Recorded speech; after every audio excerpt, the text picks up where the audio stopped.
They told us God would not let the mountain fall, not the elders, not the priests, the children. The children said it, because children believe in high places the way adults believe in locked doors, and for a while, God forgive me, I believed the children. I remember the morning I stopped believing. It was not a single moment. It was not a crack of thunder or a voice from the sky or even a scream. It was quieter than that.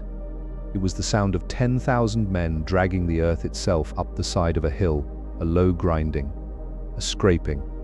The sound of rock being stacked on rock and dirt being packed over dirt and wood being hammered into wood, day after day after day, until the ramp was no longer something below us, until the ramp was something beside us, until the ramp was something that looked us in the eye. My name does not matter. I have said it enough times in prayer. God knows it. That is enough. But I will tell you who I was, so you understand what kind of man stood on that wall at the end.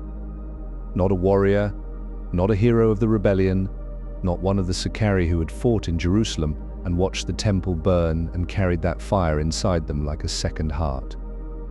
I was a potter from a village near Jericho that no longer existed, a man who had shaped clay with his hands since I was old enough to sit at a wheel, a man whose fingernails were always rimmed with dried slip, whose knuckles were always cracked, whose greatest ambition in life had been to make a water jar so perfect that the woman who carried it to the well would feel proud.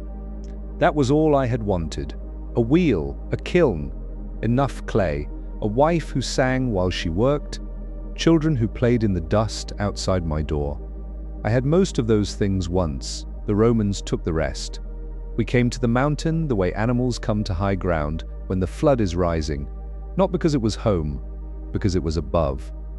Masada, the fortress of Herod, built by a king who trusted no one, on a rock that trusted no one, in a desert that had never trusted anything at all. I remember the first time I saw it. We had been walking for days, my wife, Hadassah, our daughter, Rivka, who was 7, our son, Jonathan, who was 4 and rode on my shoulders because his legs were too short and the sand was too hot. And the mountain appeared out of the haze the way mountains do in the Judean desert, suddenly, without warning, as though the earth had been hiding it behind a curtain and had just now decided to show you. It rose straight up out of the flat brown nothing, sheer cliffs on every side, the color of old bone. And on the top of it, walls, storehouses, cisterns carved into the rock, palaces that a dead king had built for a siege that never came. Hadassah stopped walking. She put her hand over her eyes to shade them and looked up, and I heard her exhale, a long, slow breath. And she said, "It looks like a fist." She was right. The mountain looked like a fist raised against the sky, and I remember thinking, yes, good. Let it be a fist. Let it be the last fist we have left. There were almost 1,000 of us on that rock, men, women, children, old ones who had to be carried up the snake path on litters, babies born during the climb, their first breath, the thin hot air of the summit. We were not an army. We were the leftovers, the survivors of a war that had already been lost, the ones who had not died in Jerusalem, the ones who had not been taken in chains to Rome, the ones who had slipped through. Some of us were fighters. Hard men with scars and short swords and eyes that had stopped seeing certain things a long time ago. The Sicarii, the dagger men, they had been killing Romans in alleys and marketplaces for years before the war even started. They knew how to cut a throat. They knew how to disappear. The rest of us were just people. Farmers, weavers, bakers, women who could spin wool and grind grain and deliver a baby and bandage a wound and recite the Psalms from memory. Children who played among the ruined columns of Herod's palace as though the columns were trees in a forest. We were not supposed to be there. None of us had planned for this. None of us had sat down one morning over bread and olives and said, "You know, I think I will spend the last years of my life on top of an unclimbable rock in the middle of the desert, waiting for the largest army in the world to come and kill me." It was not that kind of decision. It was the kind of decision that gets made for you, by the world, by the war, by the slow, terrible mathematics of survival, which keeps subtracting options until only one is left. And the one that was left was up. The first months were almost bearable. That is the strange thing, the thing I did not expect. On top of the mountain, in those early days, there was something like peace. The storehouses were full. Herod, whatever else he was, had been a man who understood fear. And a man who understands fear builds storerooms. He had filled them with grain and wine and oil and dates and salt, enough for years, sealed in jars that I recognized because they were the work of potters like me. Good jars, thick walls, tight lids. I ran my fingers over those jars the first time I saw them, and I felt something I had not felt in a long time. Gratitude for a dead king I had never known, for the hands of the potters who had shaped these vessels 100 years before I was born, for the clay itself, which had held, which had not cracked, which had kept the grain dry and the oil clean across a century of waiting. I whispered a prayer for those potters, whoever they were, wherever their bones had gone. It seemed right. The cisterns had water, not much, and not always clean, but water. Rain fell on the mountain sometimes, and when it did, every man and woman and child went out into it and stood with their faces turned up and their mouths open, and the children laughed. I remember that. I remember the children laughing in the rain, and the water ran down the carved channels into the cisterns, and we watched it, the way a man watches gold being poured into a chest. Every drop, every single drop. We learned to measure water the way my wife measured thread. Precisely, without waste. A cup for drinking, a cup for cooking, a handful for washing. No more. We learned to live inside thirst the way a fish lives inside water. It became the medium of our existence. You were always a little thirsty. Always. Even after drinking, there was a dryness at the back of your throat that never quite went away, and after a while you stopped noticing it, the way you stopped noticing the sound of wind on a mountaintop. It was just there. Part of you, part of the rock. Hadassah made the room we were given into a home. I do not know how she did it. I have thought about it many times since, and I still do not understand. The room was carved from stone. The walls were bare. The floor was dust over rock. There was nothing in it but the heat and the silence and the faint smell of centuries, and within a week she had hung a cloth across one corner for privacy and swept the floor until it shone, and arranged our few possessions, a cooking pot, 2 blankets, a wooden comb, the small clay lamp I had made for her the year we were married, in a way that made the room feel deliberate, chosen. She put the lamp on a ledge near the entrance where the light would fall outward, so that anyone passing would see it. I asked her why. She said, "So people know someone lives here. So people know this is not an empty room." I understood. An empty room was a room where someone had died or fled or given up. A room with a lamp in the entrance was a room where someone intended to stay. Hadassah was a woman who intended things. She intended to keep her children alive. She intended to keep her husband fed. She intended to grind grain and bake bread and comb her daughter's hair every evening before sleep. She intended to say the Shema with her son every morning, word by word, teaching him the sounds, correcting his pronunciation with the gentle firmness of a woman who believed, truly believed, that God was listening and that God cared whether a 4-year-old boy in a desert fortress got the words right. I loved her for that. I loved her for all of it, but especially for that, for the intention, for the stubborn, luminous, impossible belief that doing ordinary things in an extraordinary place was not foolishness but faith. Rivka adapted the way children do, quickly. Completely within days she knew every corner of the fortress, every passage, every hiding place.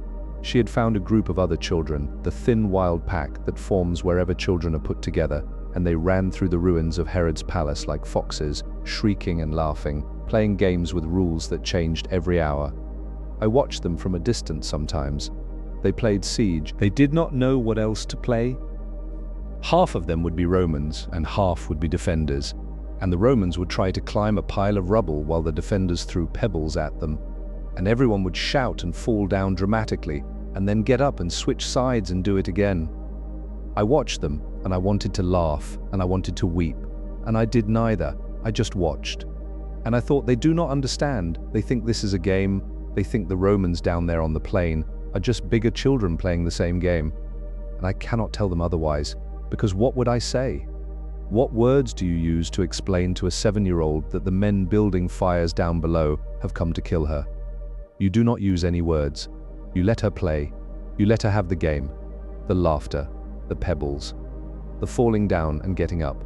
Because getting up is the thing. Getting up is always the thing. Yonatan was too young to play with the older children. He stayed close to his mother. He followed her like a small shadow, his thumb in his mouth, his dark eyes watching everything. He had stopped talking much since we left Jericho. He had been a talker before, a chatterbox, a boy who narrated his own life out loud as he lived it. Yonatan is eating, Yonatan is walking, Yonatan sees a bird. Now he was quiet. Hadassah said it was normal. She said, children go quiet when they are learning a new place. She said he would talk again when he was ready. I said yes. I agreed with her. I told her she was right, but at night, when the children were asleep, I lay on my mat and stared at the stone ceiling and listened to my son's breathing, too fast, always a little too fast, the breathing of a child whose body had not yet decided whether to be frightened or calm, and I thought about the voice he used to have, and I missed it. The way you miss a room in a house that has burned down, you know exactly where it was, you can see it in your mind, you can almost stand in it, but it is gone. I set up a wheel. I do not know why that matters, but it does. It matters to me. I found a flat stone near the western wall of the fortress, and I built a wheel from parts, a wooden disc, an axle made from a broken spear shaft, a socket carved into the stone. It was rough work. It wobbled. It did not spin as smoothly as the wheel I had lost, but it turned, and when it turned, and when I put my hands on the clay, they had clay on that mountain, a reddish clay from the slopes. Not good clay, gritty, full of sand, but clay when I put my hands on it and felt it begin to move between my palms. Something in my chest unlocked, something I had been holding clenched since Jerusalem. I made a bowl, a rough, lopsided, ugly bowl. The walls were uneven, the rim was crooked. A boy in his first week of apprenticeship would have been ashamed of it. I held it up in the light and looked at it, and I wept, not because it was bad, because it existed, because my hands still knew how, because the clay still answered, because in a world where everything I had known was being dismantled, piece by piece, wall by wall, name by name, I could still make a thing, a small, imperfect, unnecessary thing. And somehow that was enough. The Romans arrived on a Tuesday. I know it was a Tuesday because Hadassah had been counting days.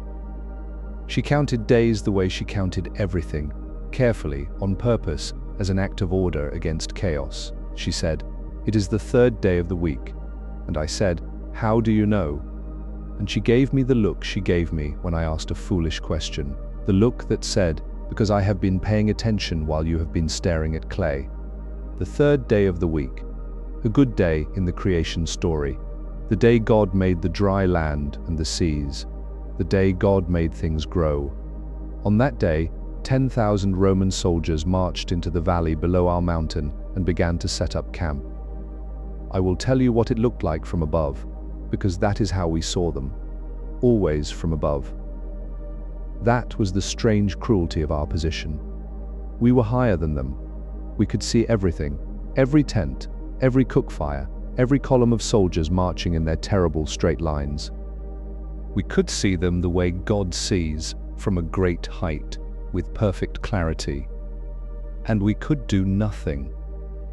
Imagine standing on the edge of a cliff watching a flood coming toward your house, and knowing that you are safe on the cliff, and knowing that your house is going to be destroyed, and knowing that the cliff is your house now, and knowing that the flood is patient, and that it will find a way up. That is what it was like.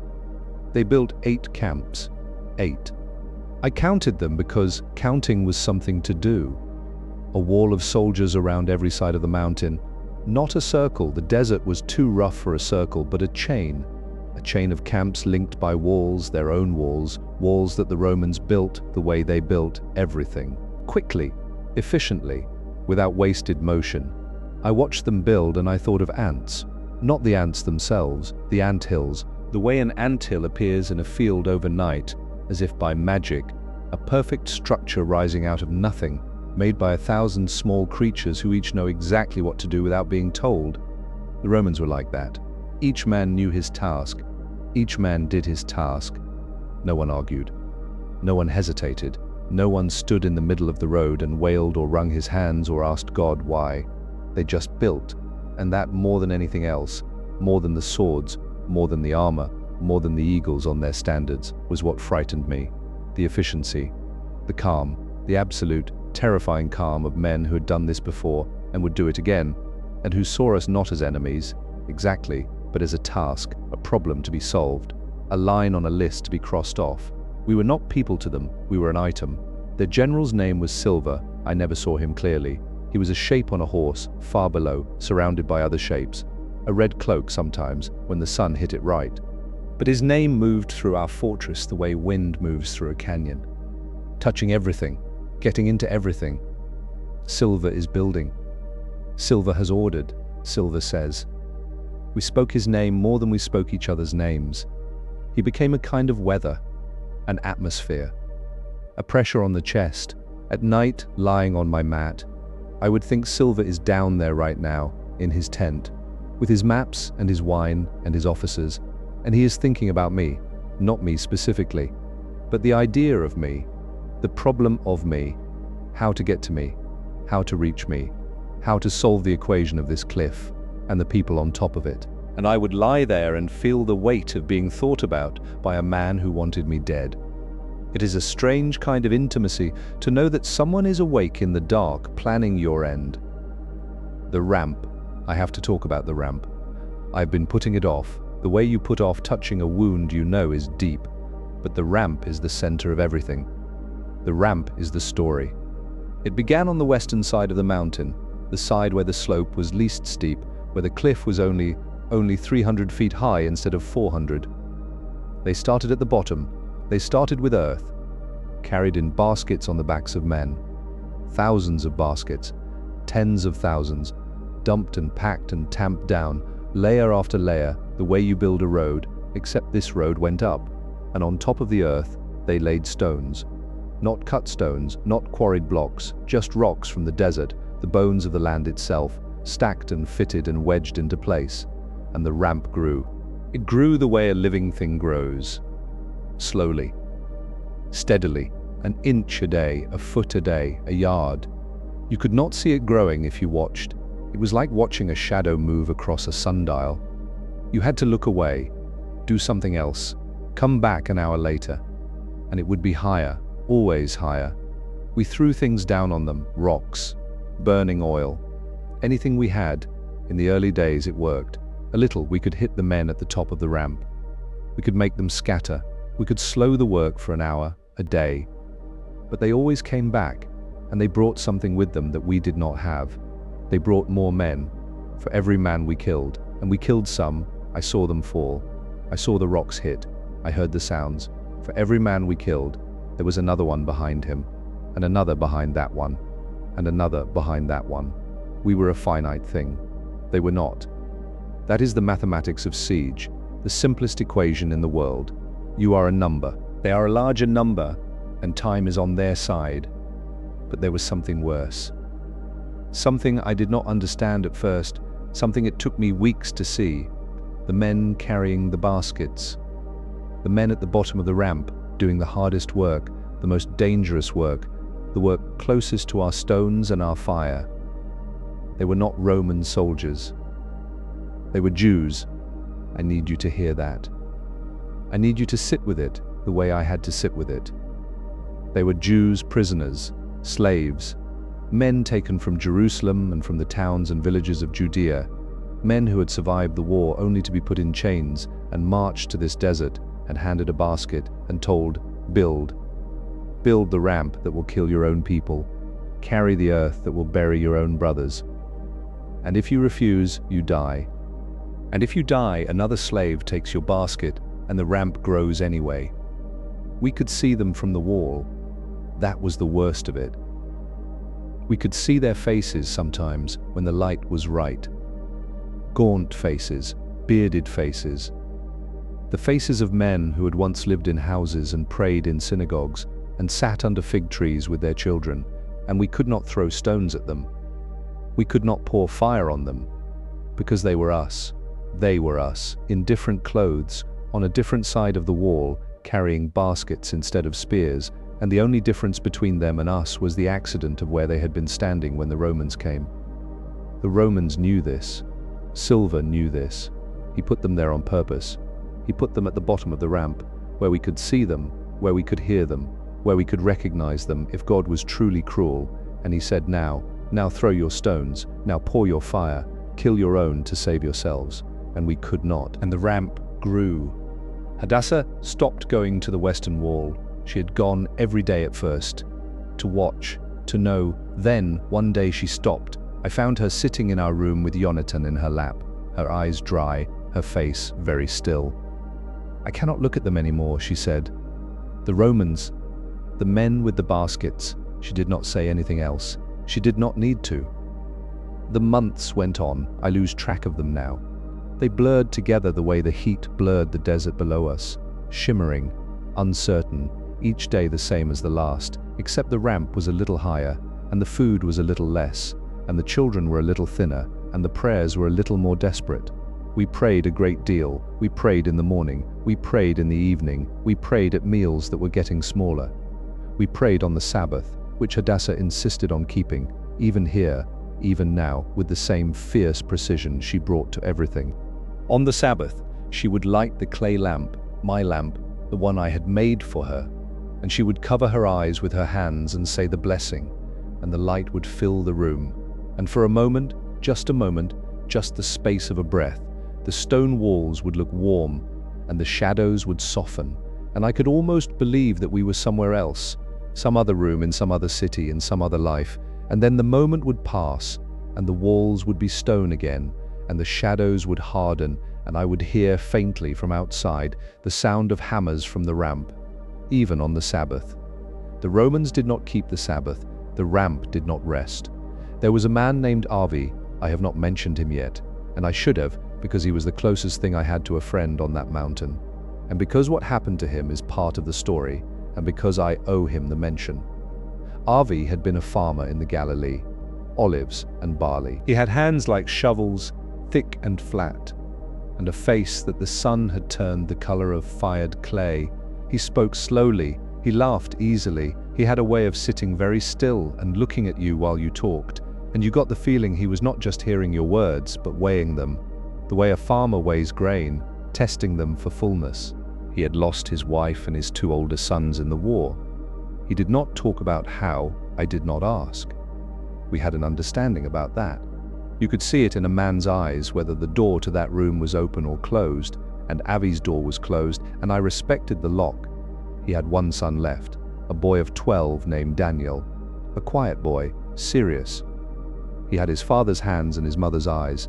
Avi told me once, and he said it the way you say the name of a country you can never go back to. Avi and I worked the storerooms together, counting jars, checking seals, measuring out the rations that got smaller every month. It was not noble work. It was not the work of warriors, but it was necessary, and Avi and I were not warriors. We were a farmer and a potter, and the fortress needed its jars counted more than it needed 2 more men on the wall who did not know how to use a sword, so we counted. And while we counted, we talked, or rather Avi talked, slowly, in his farmer's way. He talked about his olive trees. He talked about them the way another man might talk about children. The old one near the road that had been there since his grandfather's time, the young ones he had planted the year Daniel was born. The way the oil looked when it first came from the press, green gold, thick as honey, with a smell that was like, he struggled for the word, like grass and pepper and sunlight. I closed my eyes while he talked. I closed my eyes and I could almost smell it, and for a few minutes we were not on a mountain surrounded by Romans, counting jars of grain that were running low. We were in a grove in the Galilee, under trees, in the shade. That is what stories do. That is what they are for. They are not entertainment. They are not distraction. They are escape routes, small, temporary, unreliable escape routes, but escape routes all the same. Avi was the one who first said the thing nobody wanted to say. We were sitting in the storeroom, late. The others had gone. The torch on the wall was burning low, and our shadows were enormous on the stone. He was turning a jar in his hands, an empty jar, one he had just recorded as empty. And he said, without looking up, "We are going to run out." I did not answer. "Not yet," he said. "Not soon." But before them, he nodded toward the west wall, toward the ramp, toward the Romans. They have supply lines, caravans from the coast, fresh water, fresh bread, fresh men, they can stay forever. He set the jar down. We cannot. I still did not answer, because there was no answer to give, because he was right, because we both knew the arithmetic, and the arithmetic was simple, and the answer was the same every time you did it. They had more, we had less. Time was a river, and it was flowing in their direction. That night I lay awake and thought about the jars, about all the jars I had ever made, about the jars in my father's workshop, about the jars in the market in Jericho, about the water jars the women carried on their heads every morning, walking to the well in a line, their bare feet leaving prints in the dust, about the jars in the storerooms of Masada, and how they were going empty one by one, and how each empty jar was a small death, a small silence, a small piece of the future closing its mouth. And I thought, I am a potter. I make things that hold, but I cannot make a jar that holds time. I cannot make a jar that holds tomorrow. I cannot make a jar big enough to hold the life I promised my children. The desert did strange things to us. The heat, the dryness, the wind that came up from the Dead Sea carrying salt and the smell of nothing. Men got strange. I do not know how else to say it. Men who had been solid, steady, men you would have trusted with your life a year ago, they got strange. One man began talking to the walls. Not the walls of the fortress, the cliffs. He would stand at the edge and talk down at the rock face in a low voice, as though the mountain were a person, as though it could hear him. They brought him inside. They sat him down. They gave him water. He went back to the edge the next day. He talked to the mountain for weeks. Eventually he stopped. I do not know if it was because the mountain answered him or because it did not. Another man, a fighter, one of the Sicari, a man with arms like knotted rope and a scar from his ear to his chin. He stopped eating. Not because there was no food. There was food still at that point. Not much, not enough, but some. He just stopped. He sat against a wall and folded his arms across his chest and closed his eyes. And when someone brought him bread, he turned his face away. They asked him why. He said, I am saving my portion for the others. They said, you will die. He said, I know. He said it calmly, the way Avi said things, the way a farmer says, the rain will come or the rain will not come. A fact, stated plainly, without drama. He died on a Thursday. Hadassah would have known the day. I know because someone told me later, and I have kept it because it seemed important to keep. We buried him in the rocky ground on the north side. We said the prayers. We covered him with stones because the earth was too hard and too shallow for a proper grave. And the next day his portion of grain was measured out and divided among the rest of us. A pinch per person. Less than a pinch. A dust. But a dust that had cost a man his life. I ate my dust of grain that morning and I tried not to think about where it came from, and I failed. And I ate it anyway. Because that is what you do at the end. You eat the grain that a dead man saved for you, and you feel grateful, and you feel sick, and you feel both of those things at the same time, and neither one cancels the other out. The children changed too. That was the hardest thing to watch. Not the thinning, not the sunburn, not the sores on their lips from the dry air. The quiet. The children got quiet. In the early days they had played the siege game, the running and the shouting and the pebbles. But as the months went on, the game slowed and then stopped, and the children sat in the shade of walls and watched the adults with those flat, patient eyes, the eyes of animals in a pen, waiting. Rivka stopped running. My Rivka, who had run everywhere in our village, who had run through the market and the fields and the streets and the grove and the yard, who had run so fast that I could not catch her even when I tried. She stopped running. She walked now, slowly, carefully. The way old women walk. She saved her energy the way we saved water, by not spending it. I saw her once, sitting alone on the steps of the old palace, looking out at the desert, not at the Roman camps, not at the ramp, just at the desert, at the enormous, empty, golden nothing that stretched in every direction. And I sat down beside her, and she said without turning, "It is beautiful, isn't it?" It was not a question. "Yes," I said. "I did not think it would be beautiful," she said. I thought the desert was ugly before we came here. But it is not ugly, it is just empty. And empty things are beautiful, like a new bowl before you put anything in it. She looked at me then, like your bowls, Abba. And I took her hand, her thin, small, dirty hand with the bitten nails. And I held it, and I thought she is 7 years old and she is talking about emptiness and beauty, and she should be talking about dolls and games and what she wants to eat for dinner. And I thought, this is what the siege has done. It has made philosophers out of children, and warriors out of potters, and widows out of wives, and graves out of homes. There was a night, one night in particular. I have to tell you about it because it explains something about what came later, about why people agreed to what they agreed to.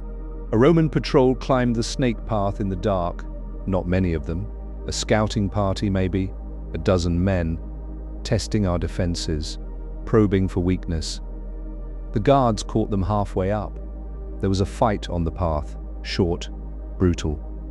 The kind of fight that happens in darkness, on a narrow trail with a cliff on one side and nothing on the other. Our men killed most of them, drove the rest back down, but not before one of the Romans, a young one, I was told, barely older than Rivka, had gotten close enough to the top to see the women, the children, the cooking fires, the laundry hanging on lines between the walls, to see that we were not just fighters up here, to see that we were a village, and that information went back down the mountain. And after that, the Roman camps got louder at night, louder and closer, as though they had been leaning back, and now they were leaning in. And sometimes in the dark a voice would come up from below, a Roman voice, shouting in bad Aramaic, "Come down, surrender, you will not be harmed. Your women will be treated well. Your children will live." The voice came every night for a while, and every night nobody answered. Because we knew what treated well meant. We had heard what had happened in Jerusalem. We had heard what the legions did to captured cities. The women sold in markets, the children in chains, the men in the arena. We had heard, and we did not answer, and the voice kept coming, patient, calm, like the ramp. "Come down, come down, come down." Hadassah came to me after one of those nights. She could not sleep, neither could I. We sat on the ledge outside our room looking up at the stars, which were more stars than you have ever seen in your life, because the desert is dark, truly dark, darker than any city, and the sky above Masada was so thick with stars it looked like spilled milk. She said, "What do they do to the women?" I said nothing. She said, "I know what they do. I have heard. You do not need to protect me from knowing. I need you to not protect me from knowing." I looked at her face in the starlight. It was the face of the woman I had married. The same face, the same dark eyes, the same strong jaw, the same small scar on her left eyebrow from a fall when she was a child. But something behind the face had changed. Something had hardened, not like stone, like clay in a kiln, like something being fired. She was being fired. The siege was firing her. The heat and the pressure and the time. And what was coming out the other side was not softer, not weaker, not broken. It was harder, clearer, more certain, more dangerous.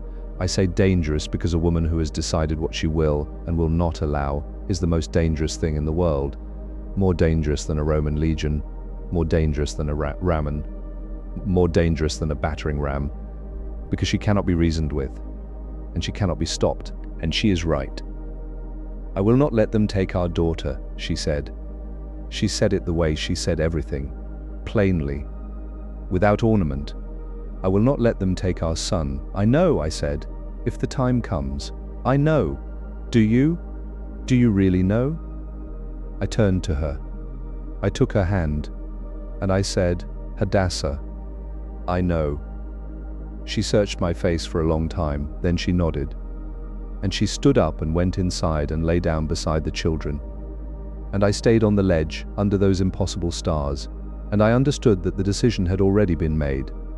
Not by Eleazar, not by the elders, not by any council or vote or speech, by a mother, in the dark, On a mountain. Rivka asked me one evening if God could see us. She was sitting on the floor, drawing patterns in the dust with a stick. Her knees were sharp under her dress. Her hair, which had once been thick and dark and shining, was thinner now, duller.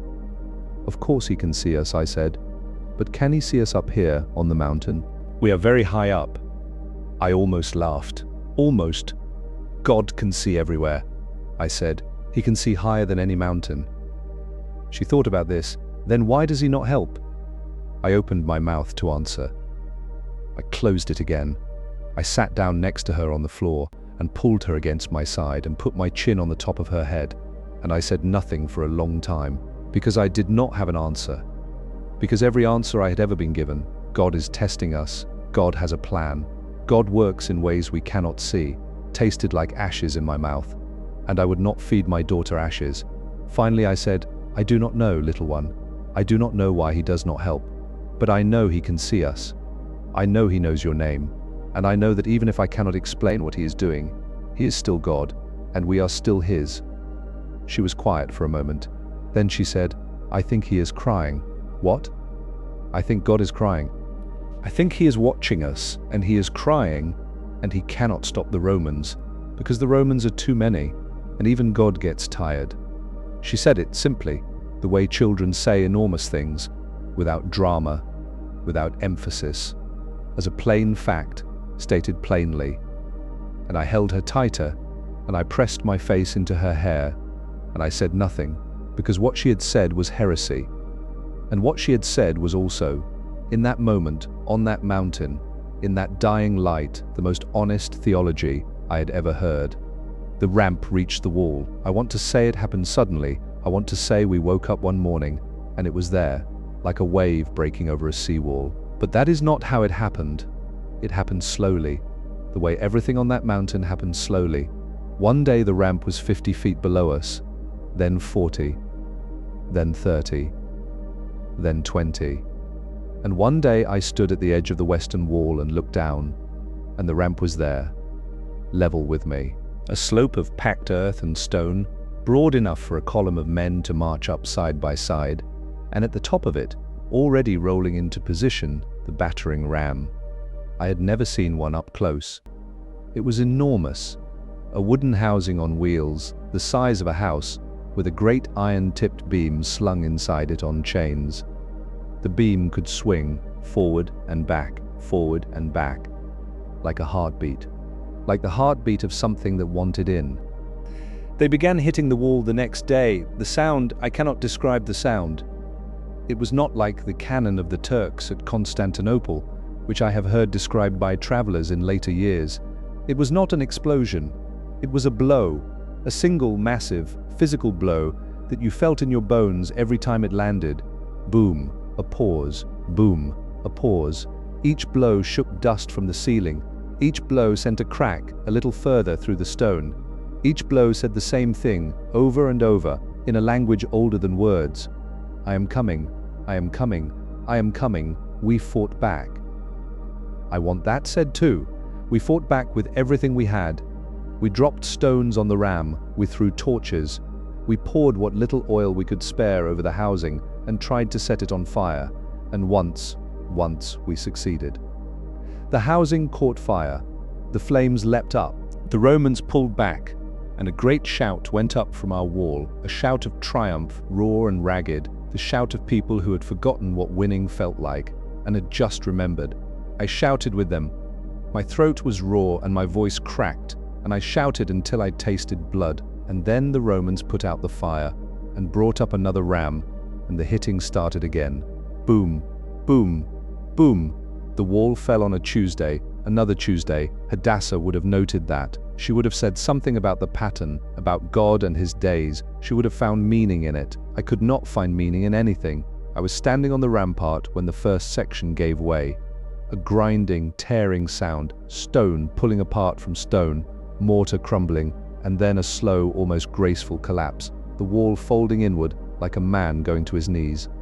Dust, an enormous cloud of dust, blinding, choking, and through the dust, the shape of the ram, still moving, still swinging, finding the gap and widening it. Men were scrambling, shouting. Our commander, Eleazar, the one who had brought us here, the one who had stood on that wall every day for months with his jaw set and his eyes burning, was screaming orders: build it up, fill the gap. Timber, earth, anything. And we did. We tore apart our own buildings, our own storerooms, the rooms we had slept in, the walls that Hadassah had swept clean, the ledge where she had placed the lamp. We pulled them apart with our hands and carried the stones and the beams to the breach and piled them up, a new wall behind the old one, a wall of wood and earth and desperation, and it held for a day. The Romans tried to burn it. They shot fire arrows, the wood caught, our wall of desperation began to burn, and then the wind changed. I still think about that wind. The wind had been blowing from the west all day, pushing the flames toward us, feeding them, and we were losing. We were watching our last wall turn to embers. And then the wind changed. It shifted. Suddenly. Completely. As though a hand had reached down and turned it around. And the flames blew back toward the Romans. And their siege equipment caught fire. And their men fell back. And another shout went up from our wall. Wilder this time, crazier, the shout of people who had just seen something they could not explain and wanted to call it a miracle. A miracle. The wind had changed. God had breathed on the fire and turned it back on our enemies. I was on my knees, praying, weeping, thanking God with every word I knew. And then the wind changed again. Back to the west. The flames came back to us, and our wall burned. And I knelt there in the smoke, my prayer still on my lips, and I understood something that broke me in a place I did not know I had. God had not breathed on the fire. The wind had shifted. That was all. The wind had shifted, because wind shifts, because the desert is a place of shifting winds. And we had seen what we wanted to see, and the Romans had waited. And the wind had come back, and our wall was burning, and we had nothing left to build behind it. Or, and this is the other possibility, the one that is worse, the one I have never been able to put down, God had breathed on the fire, and turned it back on the Romans, and given us hope, and then he had breathed again, and turned it back on us. And I do not know which possibility is more terrible, the one where God was not there, or the one where he was. The wall of wood and earth burned through the night. By morning it was gone, a heap of embers and ash and twisted beams, smoke still curling from it like the last breath of a dying animal. And behind the ash, the ramp, bare, open, a road leading straight to us. Wide enough for soldiers to march up 6 abreast. I stood and looked at it, and I understood with a clarity so total it felt almost peaceful, that there was nothing left to put between them and us. No stone, no wood, no wall, only air, only us. Avi found me that morning. He was carrying Daniel on his back. The boy was asleep, or pretending to be asleep. It is hard to tell with 12-year-old boys. They are old enough to know what is happening, and young enough to wish they could close their eyes and make it stop. Avi set the boy down gently against a wall, adjusted his cloak over his shoulders, and then he turned to me. His face was calm, the same slow, patient calm he had always had. The face of a man who watches things grow and die and grow again. A farmer's face. But his eyes were not calm. His eyes were the eyes of a man standing at the edge of a field, watching a fire come toward him from the horizon. A fire too wide to go around, too hot to go through, too fast to outrun. It is today, he said. Yes, or tomorrow. Yes? He looked at Daniel. I had plans for him, he said. I was going to teach him the olives, how to prune, how to graft, how to press. I was going to give him the grove. He paused. There is no grove. I know. There is no tomorrow where he grows olives. Avi, I know, I am not. I am not falling apart. I am just saying it. I need to say it to someone, just once out loud, so that someone else knows it was real. The grove, the plan, the life I was going to give him. He looked at me. Was it real? Yes, I said. It was real. He nodded. He put his hand on my shoulder, the heavy hand, the farmer's hand. Thank you, he said. And then he picked up his son and walked away. I never saw him again, not in this life. The afternoon was very still, the kind of stillness that comes before something. The desert held its breath. Even the wind died. Even the heat seemed to pause, as though the sun itself had stopped to watch.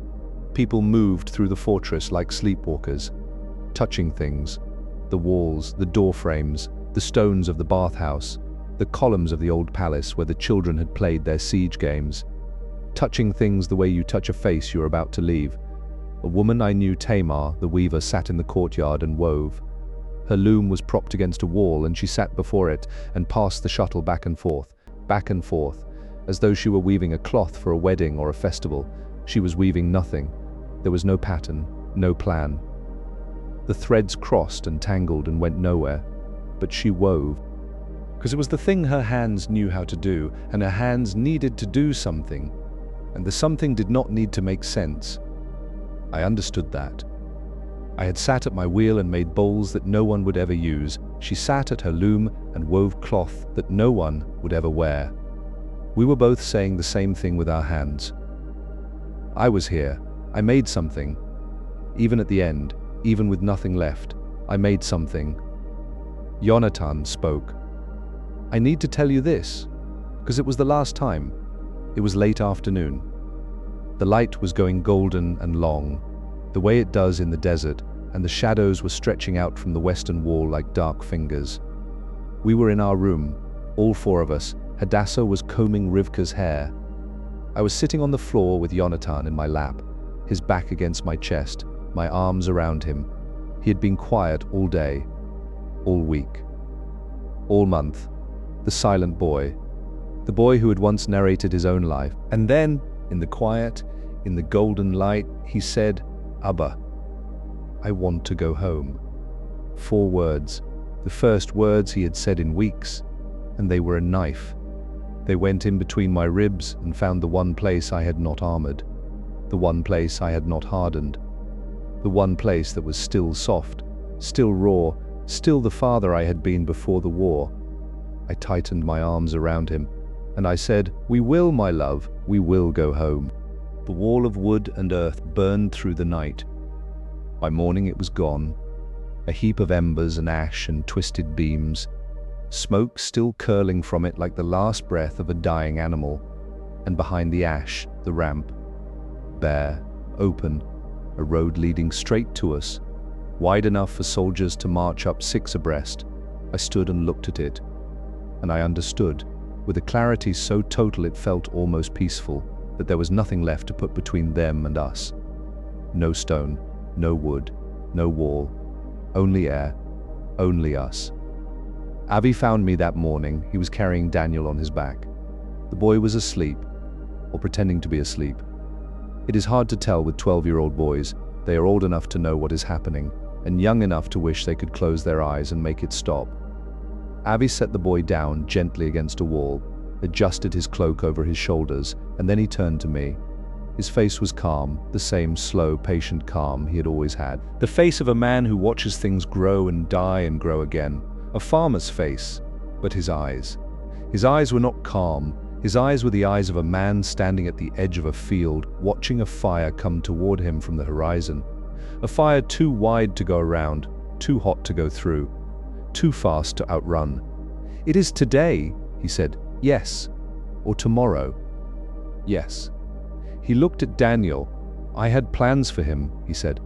"I was going to teach him the olives, how to prune, how to graft, how to press. I was going to give him the grove." He paused. "There is no grove, I know. There is no tomorrow where he grows olives. Avi, I know, I am not falling apart. I am just saying it. I need to say it to someone, just once, out loud, so that someone else knows it was real, the grove, the plan, the life I was going to give him." He looked at me. "Was it real?" "Yes," I said. "It was real." He nodded.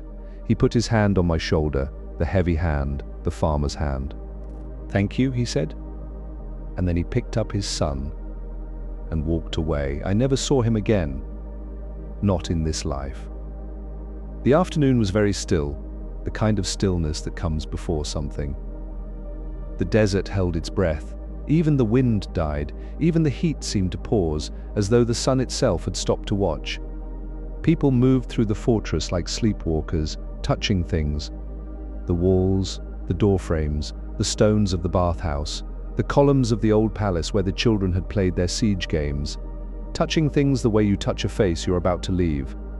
A woman I knew, Tamar, the weaver, sat in the courtyard and wove. Her loom was propped against a wall, and she sat before it and passed the shuttle back and forth, as though she were weaving a cloth for a wedding or a festival. She was weaving nothing. There was no pattern, no plan. The threads crossed and tangled and went nowhere, but she wove, because it was the thing her hands knew how to do, and her hands needed to do something. And the something did not need to make sense. I understood that.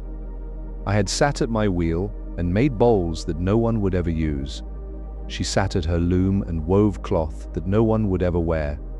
We were both saying the same thing with our hands. I was here. I made something even at the end, even with nothing left. I made something. Jonathan spoke. I need to tell you this, because it was the last time. It was late afternoon. The light was going golden and long, the way it does in the desert, and the shadows were stretching out from the western wall like dark fingers. We were in our room. All four of us. Hadassah was combing Rivka's hair. I was sitting on the floor with Jonathan in my lap, his back against my chest, my arms around him. He had been quiet all day, all week, all month. The silent boy, the boy who had once narrated his own life. And then, in the quiet, in the golden light, he said, "Abba, I want to go home." 4 words. The first words he had said in weeks, and they were a knife. They went in between my ribs and found the one place I had not armored, the one place I had not hardened, the one place that was still soft, still raw, still the father I had been before the war. I tightened my arms around him, and I said, "We will, my love. We will go home." She said, "I will not let them take Rivka. Do you understand me? I will not let them have her. I will not let Roman soldiers touch my daughter. I will not. I will not. I would rather." She stopped. She looked at Rivka, who was looking up at her with those dark eyes, not understanding the words, but understanding the tone, the way children always understand the tone. And Hadassah knelt down, and she took Rivka's face in both her hands, and she kissed her forehead. And she said, "We are going on a journey, little one. All of us, together." Rivka said, "Where?" Hadassah said, "Home." There was no vote. That is another thing the historians get wrong. There was no vote. There was no show of hands. There was no formal decision, passed by majority, ratified by the elders. There was only the sound of 1,000 people in a room understanding and agreeing, one by one, family by family, in the privacy of their own hearts, in the silence. I will not describe what happened next. I have told you what I will not tell you, and I will hold to that. I will only say this: each man was responsible for his own family. That is what was decided. Each man, his own, and then lots would be drawn, 10 men chosen, and those 10 would be responsible for the rest, and then lots drawn again, 1 man chosen from the 10, and that last man would put out the fires, and open the gates, and finish. I held my children. That is what I will say. I held my children, and my wife held my children, and we held each other. And I said the Shema, the whole thing, every word, the way Hadassah had taught Jonathan, word by word, morning after morning, on the mountaintop, in the thin, hot air, correcting his pronunciation, because God was listening, and God cared. Hear, O Israel, the Lord our God, the Lord is one. I was not chosen among the 10. That is how I am here.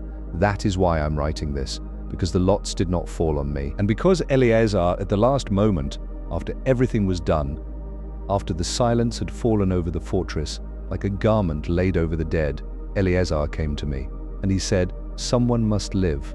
And I said, "What?" And he said, "Someone must live.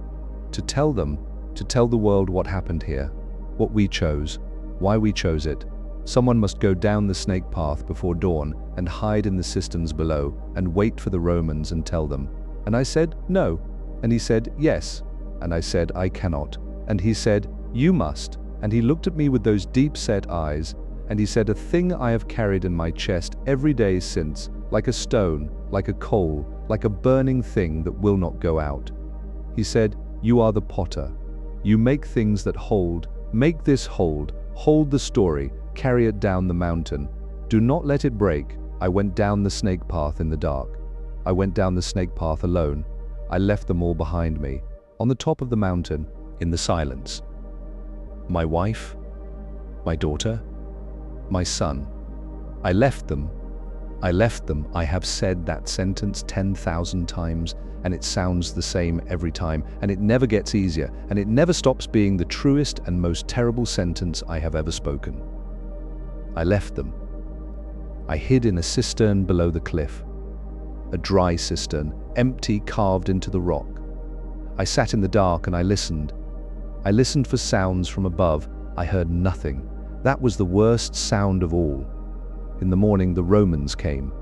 They marched up the ramp in their columns, their armor flashing in the sun, their standards high. They expected a fight. They expected blood. They expected screams and swords and the chaos of a final stand. They found silence. They found a fortress full of the dead, laid out in rows, families together as though sleeping. They found the storehouses still full, untouched, left full on purpose, so that the Romans would know, so that the Romans would understand. We did not die because we had nothing left. We died because we had something left, something they could not take. I came out of the cistern when I heard no more shouting. I came out into the light. My legs were shaking, my eyes were blinded. A Roman soldier saw me. He raised his sword, and then he lowered it, because I was not fighting, because I was not running, because I was standing in the sun with my arms at my sides and tears running down my face. And I said, in whatever Latin I knew, the few words I had picked up from a life lived under their shadow, "I am the one who remembers." He did not understand.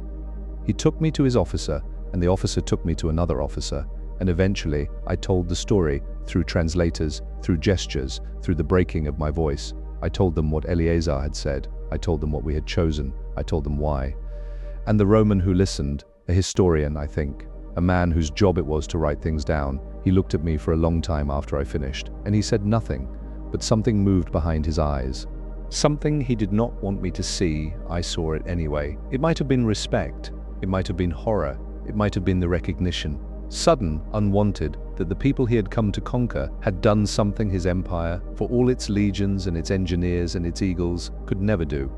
They had said no, not with swords, not with stones, not with fire, with silence, with the final, absolute, unbreakable silence of people who had decided that their souls were not for sale. I'm an old man now. I sit in a room in a city that is not mine, writing on parchment I can barely afford, with hands that shake, the hands of a potter, the hands of a man who once made bowls. I have not touched clay in many years. My fingers are too stiff, my eyes are too weak. But sometimes in the evening I hold a cup, an ordinary cup, bought in a market, made by someone else's hands, and I turn it slowly, and I feel the walls of it, the thickness of the rim, the curve at the base. And I think about the potters who made the jars in Herod's storehouses. And I think about the potter who made the lamp that Hadassah put on the ledge near the entrance, the lamp that said, "Someone lives here." And I think about what it means to make a thing that holds. A jar holds grain, a cistern holds water, a story holds the dead. I was not the right man for this. I want you to know that. I was not brave, I was not wise, I was not a leader or a prophet or a hero. I was a man who made bowls.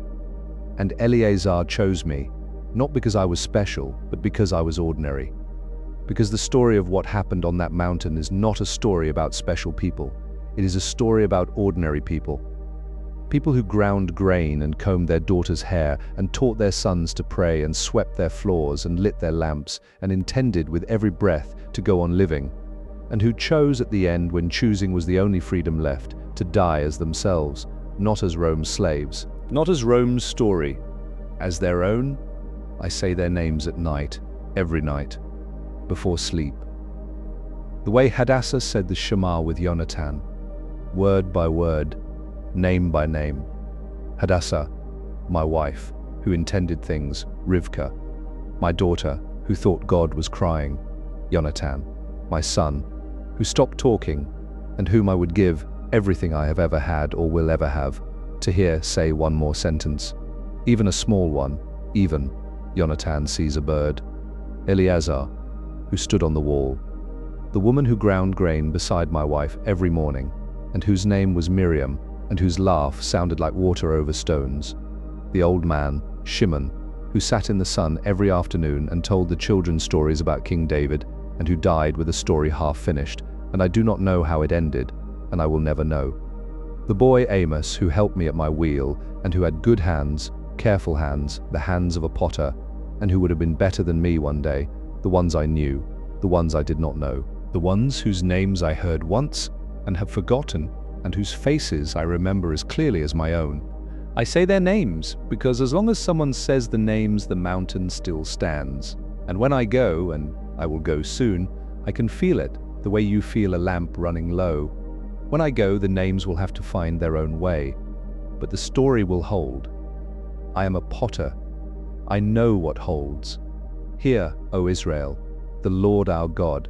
The Lord is one. Remember us, remember us, remember us.